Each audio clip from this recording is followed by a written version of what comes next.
കുറച്ച് ദിവസങ്ങളായിട്ട് കേരളത്തിലെ BJP-ക്കാർക്ക് കുറച്ച് പ്രശ്നങ്ങളാണ്. അതായത് ഫണ്ട് തട്ടിപ്പ്.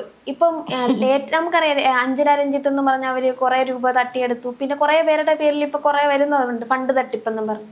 ഇപ്പൊ ലേറ്റസ്റ്റ് ആയിട്ട് വരുന്ന ഒരു പ്രശ്നമാണ്. അതായത് നമുക്കറിയാം, ഇടയ്ക്ക് നമ്മൾ തെരഞ്ഞെടുപ്പിന്റെ ഭാഗമായിട്ട് പ്രധാനമന്ത്രി റോഡ് ഷോയ്ക്ക് വന്നിരുന്നു. അന്ന് കട്ടൗട്ട് വെക്കാനായിട്ട് പണം വാങ്ങിച്ച് അതിൽ തിരിമറി നടത്തിയതിന്റെ ഒരു വോയിസ്, അതായത് വേറൊരു സംസ്ഥാനതല നേതാവ് എങ്ങനെ തട്ടിപ്പ് നടത്തണം എന്ന് പറഞ്ഞു കൊടുക്കുന്ന ഒരു വോയിസ് ഇപ്പൊ പുറത്തു വന്നിരിക്കുകയാണ്. അപ്പം മൊത്തത്തിൽ ഒരു കഷ്ടകാലം തന്നെയാണ് BJP-ക്ക് ഇപ്പൊ, അല്ലേ? BJP-യെ സംബന്ധിച്ച് കണ്ടകശനി എന്നൊക്കെ പറഞ്ഞാൽ ചിലപ്പോൾ കറക്റ്റ് ആയിരിക്കും. അപ്പോ നമുക്കറിയാം, കേരളത്തിലെ തിരഞ്ഞെടുപ്പിൽ LDF മുന്നണി മത്സരിക്കുന്നുണ്ട്, UDF മുന്നണി മത്സരിക്കുന്നുണ്ട്, BJP മത്സരിക്കുന്നുണ്ട്, 2020 കൂടെ പിടിച്ച്. അപ്പോൾ ഇതിൽ ഏറ്റവും കൂടുതൽ പണം ഒഴുകിയിട്ടുള്ളത് BJP-ക്കാണ് എന്നുള്ള കാര്യം നമുക്ക് വ്യക്തമായിട്ട് അറിയാം. അതിന്റെ പ്രധാന കാരണം ആയിട്ട് നമ്മൾ നേരിട്ട് കണ്ടത് എല്ലാ മണ്ഡലങ്ങളിലെയും എല്ലാ BJP സ്ഥാനാർത്ഥികളും നല്ല പണം ഇറക്കി തന്നെയാണ് പ്രചാരണം നടത്തിയത്. അതുപോലെ തന്നെ അവസാനത്തെ കലാശക്കൊട്ടിന് എല്ലാ സ്ഥാനാർത്ഥികളും ക്രെയിനിന്റെ മണ്ടയ്ക്ക് വരുന്നു. ഇത് കാണുമ്പോഴാണ് BJP-ക്ക് ഒരുപാട് പണം ഇറങ്ങിയിട്ടുണ്ട് എന്നുള്ള കാര്യം മനസ്സിലാകുന്നത്. അപ്പോൾ ഈ പണത്തിന്റെ ഏറെക്കുറെ വന്നതും കേന്ദ്രത്തിൽ നിന്നാണെന്നുള്ള റിപ്പോർട്ടുകളും പുറത്തു വന്നിട്ടുണ്ട്. അപ്പോൾ കേന്ദ്രത്തിൽ നിന്ന് കൊടുത്ത പണത്തിൽ നിന്ന് കുറെ പണം എവിടെയോ പോയിട്ടുണ്ട്, കണക്കില്ലാതെ പോയിട്ടുണ്ട് എന്നുള്ള റിപ്പോർട്ടാണ് ആദ്യം പുറത്തു വരുന്നത്.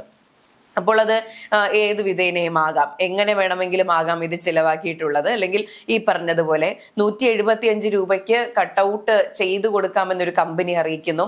എന്നിട്ട് അതിനുശേഷം ഒരു ടെൻഡർ വിളിക്കുന്നു. അതിൽ 310 രൂപ മുതൽ താഴോട്ട് പലരും ഈ കൊട്ടേഷൻ കൊടുക്കുന്നു. അതിൽ 280 രൂപയുടെ കൊട്ടേഷനാണ് സ്വീകരിക്കുന്നത്. അപ്പോൾ ഒരു കട്ടൗട്ടിൽ നിന്ന് 100 രൂപയിലധികം ലാഭം ലഭിക്കുകയാണെങ്കിൽ 8000 കട്ടൗട്ടുകളിൽ നിന്ന് ലഭിച്ച 8 ലക്ഷത്തോളം രൂപ എവിടെ എന്നുള്ള ചോദ്യമാണ് ഇനി ബാക്കിയുള്ളത്. അപ്പോൾ ഒന്ന് ആലോചിച്ച് നോക്കൂ, നിയമസഭാ തെരഞ്ഞെടുപ്പിൽ 3 സീറ്റുകൾ മാത്രമാണ് BJP-ക്ക് കിട്ടിയിട്ടുള്ളത്. ഒരു 30 സീറ്റ് ലഭിച്ചിട്ടുണ്ടായിരുന്നെങ്കിൽ എത്ര ലക്ഷങ്ങൾ അല്ലെങ്കിൽ എത്ര കോടി രൂപ പലരുടെയും പോക്കറ്റിൽ ആയിട്ടുണ്ടാകും എന്നുള്ള കാര്യം വേണം മനസ്സിലാക്കാൻ. അപ്പോൾ എന്തുകൊണ്ട് BJP കേരളത്തിൽ വളരുന്നില്ല? അത് മറ്റ് പാർട്ടികളോ അല്ലെങ്കിൽ പൊതുജനമോ സപ്പോർട്ട് ചെയ്യാത്തതിന്റെ ഭാഗമല്ല. ഇതിൽ പിന്നിൽ നിന്ന് കുത്തുന്നത് BJP-ക്ക് ഉള്ളിൽ തന്നെയുള്ള ആൾക്കാരാണ്. ഇനിയെങ്കിലും BJP നേതൃത്വം മനസ്സിലാക്കേണ്ടതായിട്ടുണ്ട്. ഇപ്പോൾ മിക്ക മണ്ഡലങ്ങളിലും ഇപ്പൊ ജയിച്ചിട്ടുള്ള മണ്ഡലങ്ങളുടെ കാര്യം എടുത്തു നോക്കാം. നേമം മണ്ഡലത്തിൽ പണത്തിന്റെ പ്രചാരണമാണ് നടന്നത് എന്നാണ് പരക്കെ പറയപ്പെടുന്നത്. അതായത് തെരഞ്ഞെടുപ്പിന് ശേഷം വോട്ടെണ്ണലിന് മുൻപ് പാർട്ടി ഓഫീസുകളിൽ നിന്ന് ലിറ്റർ കണക്കിന് മദ്യം പിടിച്ചെടുക്കുന്ന സംഭവം ഉണ്ടായി. അതുപോലെ തന്നെ പലർക്കും പണം കൊടുത്ത് സ്വാധീനിച്ചു എന്നുള്ള റിപ്പോർട്ടുകൾ ഉണ്ടായി. പക്ഷെ ഇതിനൊന്നും തെളിവുകളില്ലാത്ത പക്ഷം നമുക്കതിനെപ്പറ്റി വ്യക്തമായി പറയാൻ സാധിക്കില്ല എന്നുള്ളതുകൊണ്ടാണ്. പക്ഷേ പാലക്കാട് കൃത്യമായി തെളിവുണ്ട്. പണം കൊടുത്തതിന്റെ തെളിവും വീഡിയോയും അടക്കം പുറത്തു വന്നിട്ടുണ്ട്. അപ്പോൾ പല മണ്ഡലങ്ങളിലും ഈ പറഞ്ഞതുപോലെ പണമൊഴുക്കിയുള്ള വോട്ട് നേടാനുള്ള ശ്രമങ്ങൾ നടത്തിയിട്ടുണ്ട്. പക്ഷെ എനിക്കൊന്നും ഇതെല്ലാം കണക്കിൽപ്പെടുന്ന കാര്യങ്ങളായിരിക്കാം. ഇനി കണക്കിൽപ്പെടാത്ത ഈ പറഞ്ഞതുപോലെ ഒരു നോട്ടീസ് കൊടുക്കുന്നതിന് 100-500 രൂപ ഈടാക്കിയിട്ടുണ്ടാകാം. അത്തരത്തിൽ കൃത്യമായിട്ടുള്ള അന്വേഷണം നടക്കുന്നുണ്ട്. അപ്പോൾ BJP എനിക്ക് തോന്നുന്നു കേരളത്തിൽ വേരൂന്നാൻ ശ്രമിക്കുന്നുണ്ടെങ്കിൽ നിങ്ങൾ പേടിക്കേണ്ടത് കോൺഗ്രസിനെയോ CPM-നെയോ CPI-യോ ഒന്നുമല്ല, സ്വന്തം പാർട്ടി പ്രവർത്തകരെ തന്നെയാണ്. ഇപ്പോൾ ഇത് പുറത്തു വന്നു എന്ന് മാത്രം.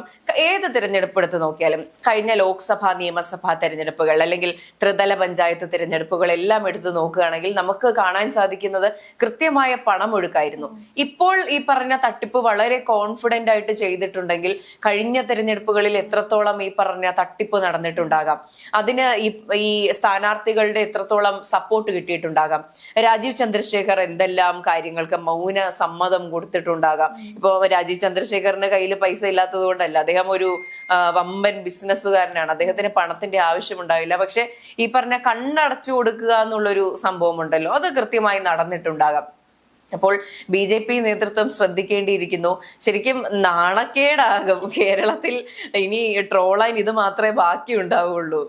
നമുക്കറിയാം, ഇപ്പം കുറച്ചു ദിവസം മുമ്പായിരുന്നു ഒരു വാർത്ത കണ്ടു, നേതാക്കന്മാരുടെ ലോൺ അടഞ്ഞു തീർന്നു, പുതിയ കാർ എടുത്തു, 12 കോടിയിലധികം രൂപ. അപ്പൊ എത്ര രൂപയാണ് ഈ കേരളത്തിലോട്ട് ഒഴുക്കിയതെന്നുള്ളതാണ് ഈ വിജയിക്കാൻ വേണ്ടി മാത്രം. എന്നിട്ടും 3 സീറ്റ് മാത്രം കിട്ടി. പക്ഷെ നേതാക്കന്മാർക്ക് എന്തായാലും ലാഭമാണ് ഇതിലൂടെ നേടിയിരിക്കുന്നത്. എന്തായാലും നല്ല രീതിയിൽ കാശുണ്ടാക്കാൻ സാധിച്ചിട്ടുണ്ട് എന്തായാലും. അതെ, തീർച്ചയായിട്ടും ഈ നിൽക്കുന്ന എല്ലാ നേതാക്കൾക്കും കൃത്യമായി പണം ലഭിച്ചിട്ടുണ്ട്. ഇപ്പോ പാലക്കാട് തെരഞ്ഞെടുപ്പിൽ പാലക്കാട് കലാശക്കൊട്ടിന്റെ ഞാൻ പാലക്കാട് മണ്ഡലത്തിലുണ്ടായിരുന്നു. അപ്പോൾ 3 റോഡുകൾ വന്ന് എൻഡ് ചെയ്യുന്ന ഒരു ജംഗ്ഷനിലാണ് ഈ കലാശക്കൊട്ട് നടക്കുന്നത്. 3 റോഡുകളും ബ്ലോക്ക് ചെയ്തിട്ടുണ്ട്. അപ്പൊ ഞാൻ രമേശ് പിഷാരടിയുടെ അവിടെ ഈ പറഞ്ഞ കലാശക്കൊട്ട് പരിപാടിയിൽ എന്റെ കുറച്ച് സുഹൃത്തുക്കൾ ഉണ്ടായിരുന്നു. അവരുടെ അടുത്തേക്ക് ഇങ്ങനെ പോകാനുള്ള ശ്രമത്തിൽ ഞാൻ ഈ BJP ടീമിന്റെ പുറകിലാണ് വണ്ടിയിൽ വന്നിറങ്ങുന്നത്. ഒരു 2-3 കിലോമീറ്ററുകളോളം BJP പ്രവർത്തകർ എന്ന് പറയാൻ കഴിയുമെന്നറിയില്ല, BJPയുടെ ടീമാണ് ഒരു 2-3 കിലോമീറ്റർ ആ റോഡിലുണ്ടായിരുന്നത്. അതിൽ തമിഴ്നാട് സ്വദേശികൾ ഉണ്ടായിരുന്നു. അപ്പൊ നമുക്ക് വിചാരിക്കാം ഓക്കെ പാലക്കാടല്ലേ, അതുകൊണ്ടായിരിക്കും തമിഴ്നാട് ടച്ച് ഉണ്ടായതെന്ന്. ഇനി ബീഹാർ സ്വദേശികൾ ഉണ്ടായിരുന്നു, തെലങ്കാന സ്വദേശികൾ ഉണ്ടായിരുന്നു, മനസ്സിലാകാത്ത ഭാഷയിൽ സംസാരിക്കുന്ന ആൾക്കാരുണ്ടായിരുന്നു. ഇതിൽ നിന്ന് മനസ്സിലായതെന്ന് പറഞ്ഞാല് എല്ലാവരും കൃത്യമായി വണ്ടിയിൽ കൊണ്ടിറക്കിയ ആൾക്കാരായിരുന്നു. ഇതിൽ എല്ലാ സ്ത്രീകളും ധരിച്ചിരുന്നത് ഒരുപോലത്തെ സാരിയായിരുന്നു. ഇപ്പൊ ഒരേ ഡിസൈനുള്ള ഒരു പല കളറുള്ള ടീമായിട്ട് വരുന്ന ആൾക്കാരുണ്ടായിരുന്നു. അങ്ങനെ ഒരു 10,000-3000 സ്ത്രീകളെങ്കിലും ഒരേ കളറ് സാരി ഉടുത്ത് അവിടെ നിൽക്കുന്നുണ്ടായിരുന്നു. അപ്പോൾ ഒരു സാരി ഒരാൾക്ക് കൊടുക്കണമെങ്കിൽ ഹോൾസെയിൽ ആണെങ്കിൽ പോലും എത്ര രൂപ അതിന് ചെലവായിട്ടുണ്ടാകാം. അതുപോലെ ഫ്ലോട്ടുകൾ ഉണ്ടായിരുന്നു, അതുപോലെ കട്ടൗട്ടുകൾ, വലിയ പ്രതിമകൾ ഉണ്ടായിരുന്നു. ഇതിനെല്ലാം എത്ര പണം ചെലവഴിച്ചിട്ടുണ്ടാകാം. പാലക്കാട് മണ്ഡലത്തെ പറ്റിയാണ് പറയുന്നത്. അപ്പോൾ സംസ്ഥാന അധ്യക്ഷൻ രാജീവ് ചന്ദ്രശേഖർ മത്സരിച്ച നിയമത്തെ പറ്റി എന്തായിരിക്കും, അതുപോലെ മുതിർന്ന നേതാവ് വി മുരളീധരൻ മത്സരിച്ച മണ്ഡലത്തിൽ എന്തായിരിക്കും സ്ഥിതി. അപ്പോൾ ഇവിടെ എല്ലാം കൃത്യമായ പണമൊഴുക്ക് നടന്നിട്ടുണ്ട്. അപ്പോൾ പണം ഒഴുകുമ്പോൾ ഒരു 10 ലക്ഷം രൂപ ചെലവാകുന്ന ഒരു പരിപാടിയിൽ 1 ലക്ഷം രൂപ മുക്കിയാൽ പോലും അത് ഈ പറഞ്ഞ നേതാക്കൾക്ക് ലാഭമാണ്. കാരണം അവരുടെ പോക്കറ്റിൽ നിന്ന് 1 രൂപ പോലും ചെലവാകുന്ന സാഹചര്യമില്ല. ഇപ്പോ CPM-ന്റെ കാര്യമാണെങ്കിലും കോൺഗ്രസിന്റെ കാര്യമാണെങ്കിലും പലയിടത്തു നിന്നും ഫണ്ട് വരുന്നു, കേന്ദ്രത്തിന്റെ ഒരു സഹായവും ഉണ്ടാകുന്നില്ല. പക്ഷെ BJPയുടെ കാര്യമാണെങ്കിൽ കൃത്യമായിട്ടും കേന്ദ്രത്തിൽ നിന്നുള്ള സഹായം വരുന്നുണ്ട്. അതുപോലും മുക്കി വീട്ടിൽ കൊണ്ടുപോകുന്ന ആൾക്കാരുള്ള പാർട്ടിയിൽ ഇനി ഒരു വളർച്ച ഉണ്ടാകുമോ എന്നുള്ളത് ചിന്തിച്ചു നോക്കണം. ഈ 3 സീറ്റുകൾ 3 വിജയികളെ കൊണ്ട് ഇത്രയും നേടിയിട്ടുണ്ടെങ്കിൽ അടുത്തിനി കേരളം പിടിക്കാൻ നടക്കുന്ന പാർട്ടി ഒന്ന് സൂക്ഷിച്ചാൽ നല്ലതായിരിക്കും. മുമ്പേ പറഞ്ഞ പോലെ നമ്മൾ ഓരോ റാലി കാണുമ്പോഴും കേരളത്തിൽ നടന്ന ഓരോ സംസ്ഥാനത്ത് നടന്ന റാലി നമ്മൾ നോക്കുവാണെങ്കിൽ നമുക്ക് കാണുമ്പോൾ BJP ഈ പ്രാവശ്യം ഭരണത്തിൽ വരും, അത്രയ്ക്ക് ആൾക്കാർ സപ്പോർട്ട്, അതുപോലെ അവരുടെ കോൺഫിഡൻസ് അത് തന്നെയാണ്. പക്ഷെ ഇപ്പോഴാണ് ഈ സത്യാവസ്ഥ എന്താണെന്നുള്ളത്. ഓരോരുത്തരെയും പണം ഇറക്കിയാണ് കൊണ്ടുവന്നത്. ആ ഇറക്കിയവർക്ക് കൊടുക്കേണ്ട പണം ഇപ്പൊ ആ നേതാക്കന്മാര് മുഖ്യ പണം. അപ്പൊ എത്ര രൂപയായിരിക്കും കേന്ദ്രത്തിൽ നിന്ന് ഇങ്ങോട്ട് ഒഴുക്കിയത്? ഞാൻ ഈ ന്യൂസിന്റെ അടിയിൽ കമന്റ് ഉണ്ട്, കേരളത്തിൽ ഈ അവസ്ഥയാണെങ്കിൽ അപ്പൊ കേന്ദ്രത്തിൽ എന്തുമാത്രമായിരിക്കും നമ്മുടെ ഇവിടുന്ന് തട്ടിയെടുക്കുന്ന കാശെന്നുള്ളത്. അതെ, തീർച്ചയായിട്ടും. ഇപ്പോ ബീഹാർ പോലുള്ള സംസ്ഥാനങ്ങളിലൊക്കെ എത്ര പണമായിരിക്കാം കൊണ്ടുപോകുന്നത് എന്നുള്ള സംശയം ശരിക്കും ബാക്കിയാണ്. അപ്പോൾ അവിടെ ഈ പറഞ്ഞ ലിറ്ററസി കുറവാണ്, മനുഷ്യരെ പറ്റിക്കുന്നവർ കൂടുതലാണ്. ഇപ്പൊ പൊളിറ്റിക്സിന്റെ ബാക്ക്ഗ്രൗണ്ടിൽ നിന്നുകൊണ്ട് സാധാരണ മനുഷ്യരെ പറ്റിക്കാൻ ശ്രമിക്കുന്ന ആൾക്കാരുടെ എണ്ണവും കൂടുതലാണ്. അപ്പോൾ ഈ സംസ്ഥാനങ്ങളിലെല്ലാം എന്തുമാത്രം തട്ടിക്കൊണ്ട് പോകുന്നുണ്ടാകാം. ഇങ്ങനെയായിരിക്കാം ഈ പറഞ്ഞ രാഷ്ട്രീയ നേതാക്കളൊക്കെ വളരുന്നത്. ഇപ്പൊ കേരളത്തിലെ എനിക്ക് ഈ പറഞ്ഞ മുതിർന്ന നേതാക്കൾ, ഇപ്പൊ രാജീവ് ചന്ദ്രശേഖർ ആണെങ്കിലും വി മുരളീധരൻ ആണെങ്കിലും നമ്മുടെ VV രാജേഷ്, അതുപോലുള്ള മുതിർന്ന നേതാക്കളെ ഒന്നും നമുക്ക് അവിശ്വസിക്കേണ്ട കാര്യമില്ല.